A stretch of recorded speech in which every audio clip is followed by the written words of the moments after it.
ዛሬ የኛ የሆነውን ቀይ ባህር መልሶ ለመጠየቅ የሚሰጋ የሚጠራጠር ትውልድ መፈጠሩ የስነ ልቦና ስብራት አካል ነው። አንችልም ብሎ ነው የሚያስበው። እኔ ላረጋግጥላችሁ እወዳለሁ፣ ኢትዮጵያ ትችላለች። የዛሬ 155 ዓመት ስዊስ ካናል በጀግኖች ልጆቻቸው መስዋዕትነት ያሳኩ ሰዎች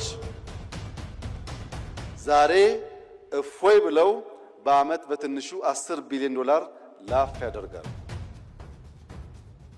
ስዊስ ካናል ሲሰራ እዚህ ኢትዮጵያ ውስጥ ወይም ደቡብ አፍሪካ ወይም ናይጄሪያ የሞቱ ሰዎች ነበሩ። ሰው ይወለዳል፣ ይሞታል፣ ግን ታሪክ የላቸውም። ስዊስ ካናል ሲሰራ እየሰሩ በሐሩር ምክንያት፣ በምግብ እጥረት ምክንያት፣ በመድኃኒት እጥረት ምክንያት የሞቱ ሰዎች ግን ዛሬም ታሪካቸው ሕያው ነው። ከእኔና ከእናንተ መካከል የማይሞት ኢተርናል ላይፍ የሚጎናጸፍ አንድ ሰው የለም። እኔም እናንተም ሟቾች ነን። የማይሞት ታሪክ ሰርቶ የሞተ ሰው ለዘላለም ስሙ በትውልድ መካከል የሚተላለፍ ስለሚሆን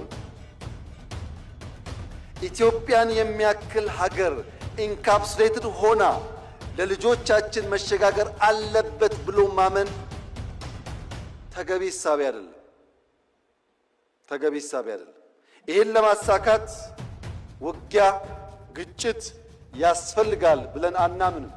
ለዚህም ነው ለ5 ዓመታት ስንለማመጥ የነበረው። አሁንም በሰላም በዓለም ሕግ መሰረት ኢትዮጵያን ከዘጋት በርና ድሃ ካስባላት መጠሪያዋ መገላገል አለባት ብለን ስለምናምን በየትኛውም መድረክ ከኢትዮጵያ ጋር በሰላማዊ መንገድ ለመነጋገር የሚፈቅድ አካል ካለ እጃችን ከምን ጊዜውም በላይ የተዘረጋ ነው። ነገር ግን ኢትዮጵያ የጂኦግራፊ እስረኛ ሆኗ ለዘላለም ትኖራለች ብሎ የሚያስብ ኢትዮጵያዊ ካለ እርሱ የሞተ ነው። ሰላም ታስቀድማለች፣ ድህነትን ትፋለማለች፣ መውጫ መግቢያ በሯን ታበጃለች። ይህ አይቀሬ ጉዳይ መሆኑን ተገንዝበው ወንድም እህቶቻችን በፈጠነ ጊዜ ለድርድር ራሳቸውን ዝግጁ እንዲያደርጉ ማድረግ